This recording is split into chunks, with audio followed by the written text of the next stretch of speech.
Today's Talk About a Tuesday question is, I make enough money on paper that I should have enough to consistently invest every month.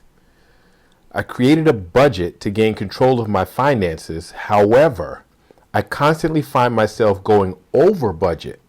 What suggestions do you have to help me stick with my budget so I can invest consistently?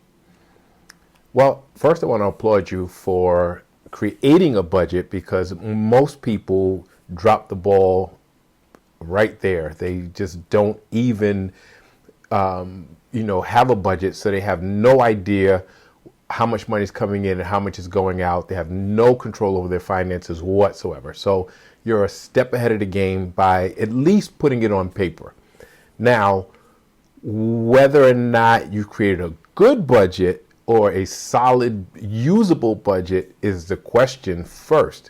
I think a lot of people create unrealistic budgets that are impossible to stick to because they don't leave enough buffer, meaning they don't account for variable prices like gas prices that tend to go up depending on what's going on in the world, which also correlates to food prices that goes up when gas prices go up, or seasonal changes in prices for utilities.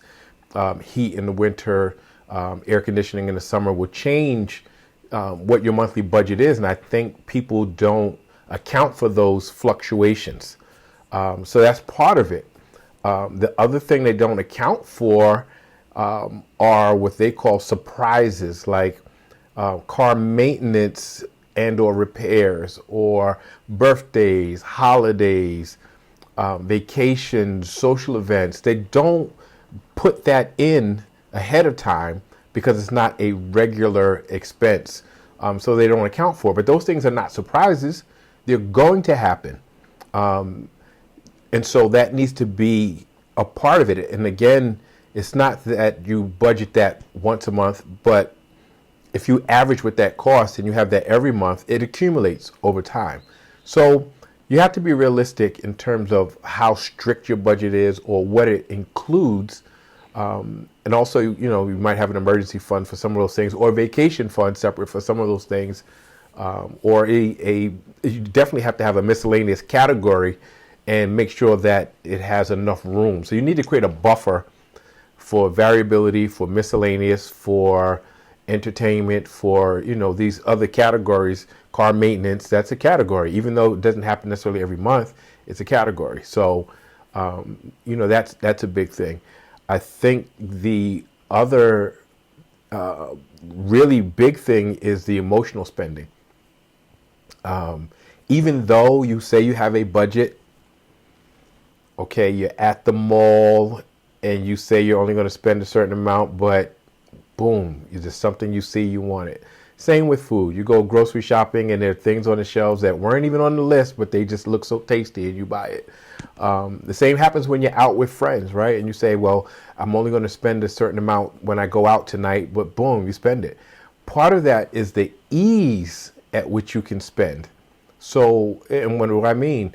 Electronic spending makes you spend a lot more. So if you put it on a card, if you use your phone, whatever the means are today, electronically to pay for things, it's easy because there's no transfer, there's no deduction in your hand of money and then the money's gone, right? It's somewhere in an account, somewhere you never see it. It's easy. Or if you put it on credit, I'll pay it later, which means you're going to pay, if you don't pay it off immediately, you're paying way more in interest and all these other things. So I think to get around the emotional spending, if you're going food shopping, if you're going to the mall, if you're going out for a social event and you have a strict amount you're going to allocate for that, convert that to cash immediately. Convert it to cash.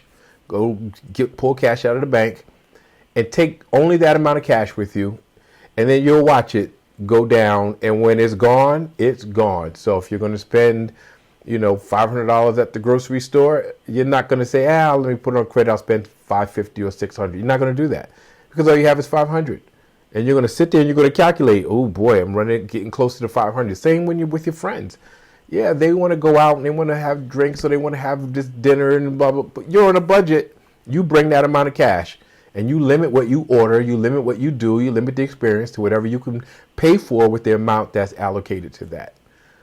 So that's another thing. Another suggestion, which is inclusive of the investing portion of it. Normally, the order for people is money comes in, they pay their bills, they spend on these other things that are not essential. They spend on the non-essentials, but the wants, not the needs. And if there's anything left over, they save and invest, what's left over. And what happens is by the time you get to the bottom of the list, right, the bottom of the order of things, you might have some money to invest this month or save this month, or you might not. So we're going to kind of flip things around, not completely on their head, because I hear people say, pay yourself first. That's stupid. You can't pay yourself first. You got to pay your bills first, because it doesn't make sense to invest and your car gets repossessed. It doesn't make sense to save and your utilities get cut off. So we're still going to take care of the essentials, the bills, right? You have to pay your bills first.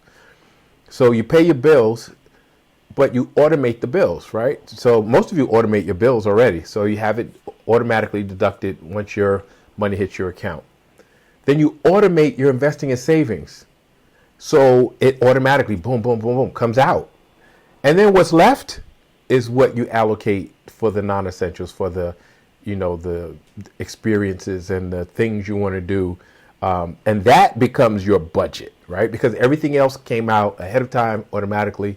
All the bills came out first. Right after that, then your investing and your savings comes out. Whatever's left, there it is. So that's an easier way than trying to be disciplined. It's very difficult for a lot of people to stay focused and disciplined and be consistent with a certain amount. This way you don't have a choice, right? Once the bills are paid, that money's coming out for your investing and your savings automatically. It's not, I feel like doing it today, or I'll get to it tomorrow, or, oh, wait, let me spend on this and I'll make it up next month. No, it's coming out ahead of time. And you're going to work with whatever you work with for the non-essentials. So that's my advice. I'd love to hear your thoughts with some of your advice. What are some of the things that you do to stick to budget, to stay on budget, to make sure you have enough to invest? But please like, share, subscribe, keep the questions coming, and I'll see you next Tuesday.